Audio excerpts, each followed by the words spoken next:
biar rame orang. Kalau hari kerja tinggal yang pensiun ngangkat jenazah pun udah nggak bisa. Dan nggak tahu. Ya kalau pada saya yang meninggal kemarin juga cukup bisa geret-geret. Kalau sama dia sampingnya Pak Sugeng gimana?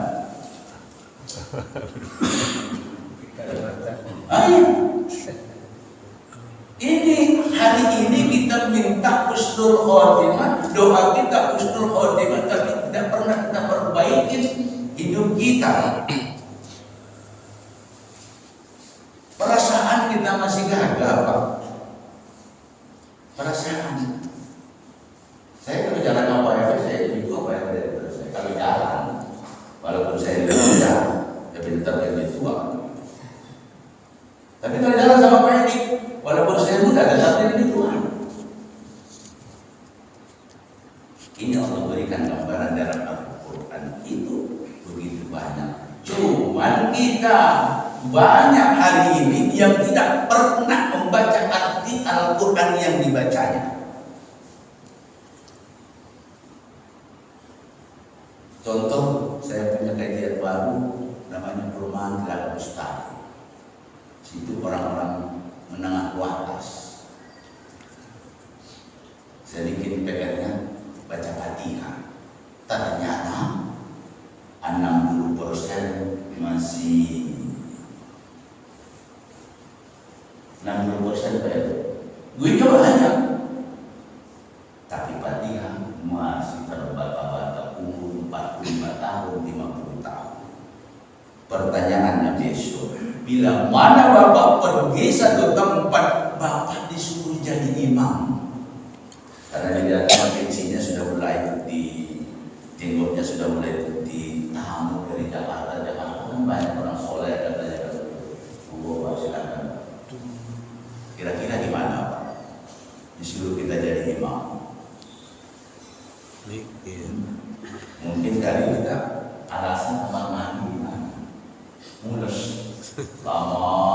lamanya juga coba ngeliatin obat belum. Ini ada kejadian Pak. Kenapa? Tidak mau. Yang penting kan kita sholat.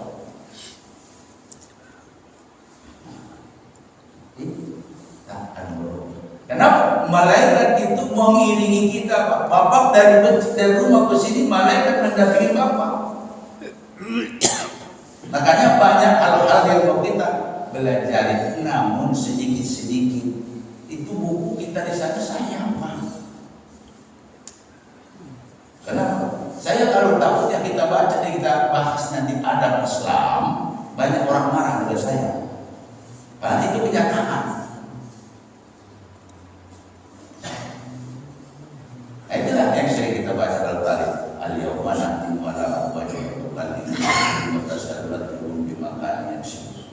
Semua besok kita diminta pertanggungjawaban. Bukan hanya yang baca. Allah.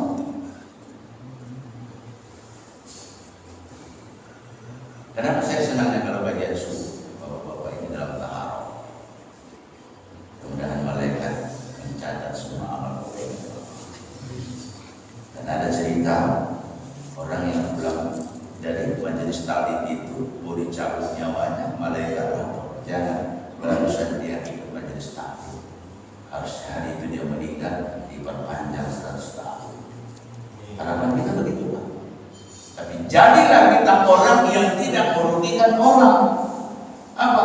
Panjang umur berkah. Jangan panjang umur sakit-sakitan. Yakin seyakin-yakinnya menurut Al-Quran paling 2 bulan Pak yang senang anak kita melihat kita. Kita nggak usah bohong. Paling 2 bulan, apalagi kita sudah semuanya di situ. Biar bagaimana? Makanya Rasulullah SAW sayangnya Allah dipelihara beliau. Dia diwafatkan orang tuanya dulu, biar Rasulullah tidak mengeluarkan kalimat-kalimat yang kotor sama orang tuanya.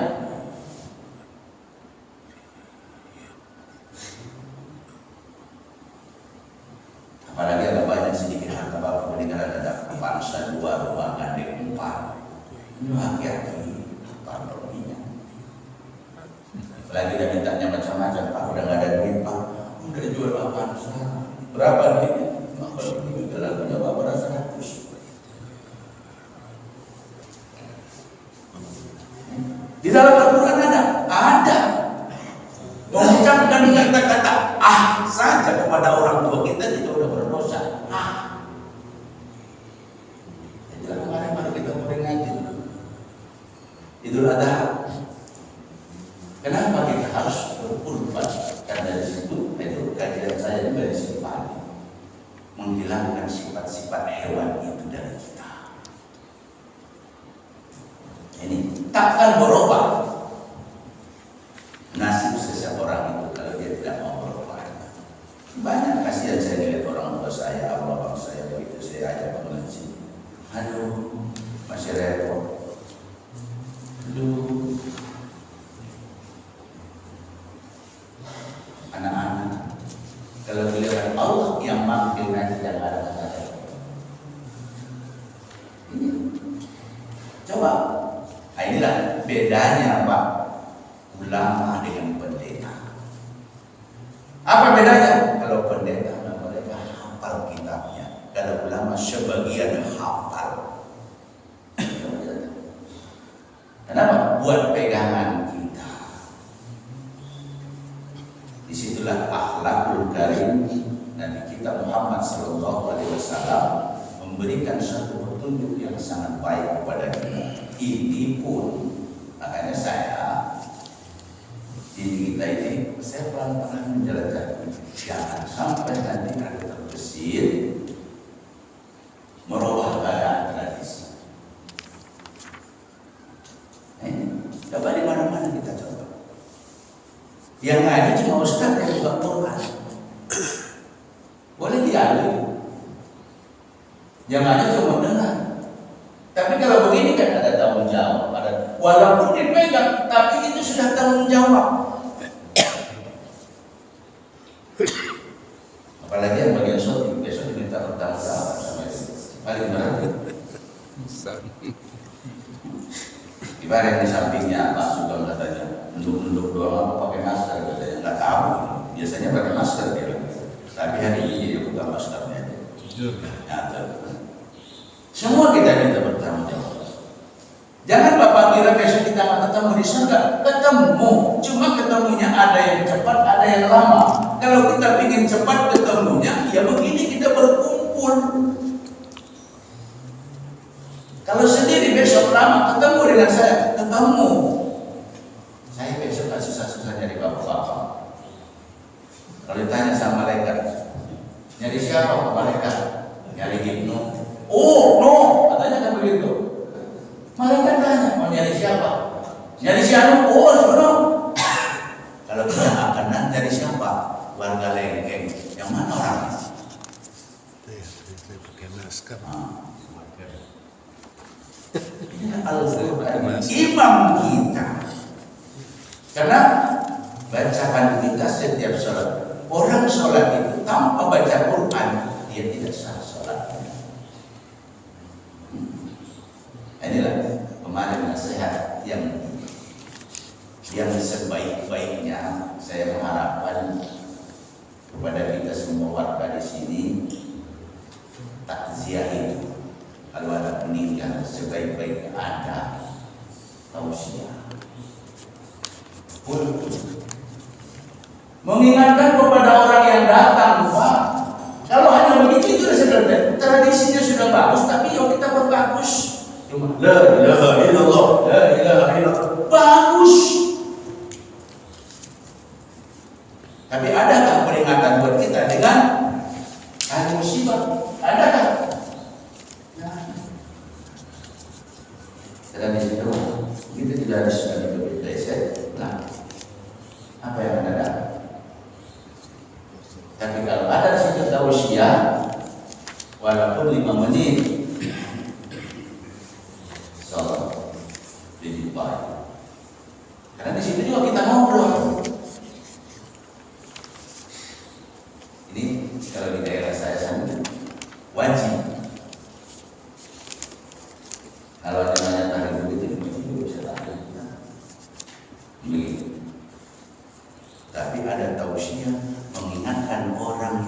kembali kepada Allah. Siapapun yang datang itu, pulang dia dari situ dapat ilmu, dapat nasihat.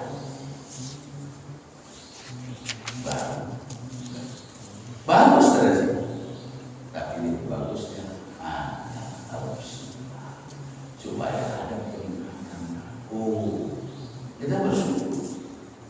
Kenapa demikian? Kalau kata ulama, ya, karena belum tentu yang datang itu adalah orang yang ikhlas.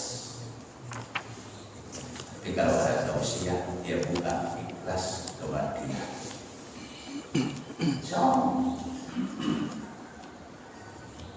Supaya kita pulang bawa oleh-oleh, bukan hanya dapat dosa. Kenapa dapat besek itu juga? Karena di situ ada dosa pada itu. Besek itu kan dapat dosa. Supaya lu berbaik dapat apa? Ngomong, kalau ditanya, saya kan nasinya kurang enak. Tadi niatnya sudah baik, tapi sudah menyesal. Undangan itu bagus, tapi sudah mencela Tuhan. Nah, disinilah kita simpulkan, kalau kita tidak mau merubah diri kita, tidak ada yang merubah. Pertama saya di sini saya sebutkan, siapa yang tahu kita sakit? Dokter sekalipun tidak tahu kita sakit apa. Dokter sekalipun tidak tahu kita sakit apa. Datang kita ke sana ke klinik. Ada tanya, coba dia aja kalau datang dia aja. Tadi juga setengah jam bisa selesai. Tapi kalau ditanya dokter kan sakit apa? Ini tuh kepala yang mana? Sebelah kiri rasanya gimana Pak? Yang tahu kita sakit adalah kita, bukan dokter. Masa mungkin dokter udah kasih obat pulang? Hari ini pun ibadah kita diterimanya hanya kita yang tahu. Kita udah bertahun-tahun kita bekerja, berangkat pagi pulang petang. Sekarang menikmati suasananya di rumah. Bisa kita nikmati? Tidak bisa. Belum bisa kita nikmati. Itu nyata. Gak bisa kita nikmati. Kenapa? Anak kita sudah berkeluarga, nah, sekarang ada cucu yang tanggung jawab buat kita. Karena cucu itu rata-rata mau kakek. Kan orang tua mau kakek.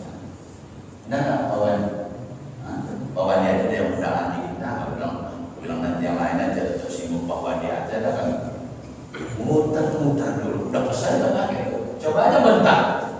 Kalau bapaknya nanti marah. Itu yang sebelah bapak tuh merasakan itu. Nangis itu pokoknya jalan jalan begini. Udah kesel jalan begini, nggak bisa main dulu tangkus. Kita ngomong, dimarahin mana?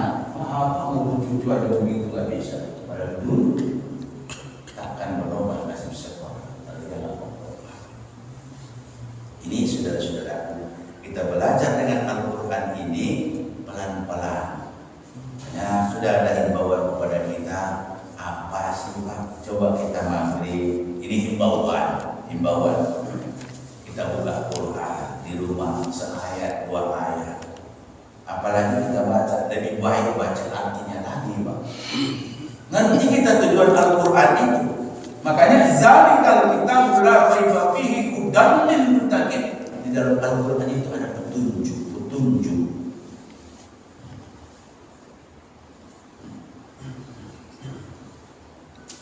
Gak usah jauh-jauh, kita ngaji sendiri juga bisa.